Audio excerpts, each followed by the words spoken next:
এটা কোরআনের মোটিভেশনাল সূরা, অনুপ্রেরণাদায়ক। এই দুইটা সূরা অনুপ্রেরণাদায়ক। ফাইন্না মাআল উসরি ইউসরা, আল্লাহ বলেছেন ফাইন্না মাআল উসরি ইউসরা, কষ্টের পরেই আছে সুখ। কষ্টের পরেই আছে সুখ। আমাদের জীবনে সুখ বেশি, কষ্ট কম। কয়দিন না খেয়েছিলাম, কয়দিন বিপদে পড়ছি, কয়দিন ডাকাইতে ধরছে, এক মাসের মধ্যে অসুস্থ থাকি কয়দিন আর সুস্থ থাকি কয়দিন, এটা হিসাব করে না। অসুস্থ যে ছিল খালি এটা খেয়াল রাখে, আছে না নাই?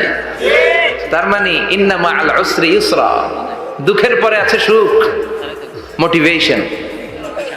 প্রাণটা আবার উদ্বেলিত হয়ে ওঠে, তাই তো আসলে তো দুঃখের পরে সুখ। এজন্য কষ্ট যখন পাবেন, অসুস্থ যখন হবেন, ওইখানেও আনন্দ করবেন, কারণ সামনে আরাম আসতেছে। সুবহানাল্লাহ পড়েন।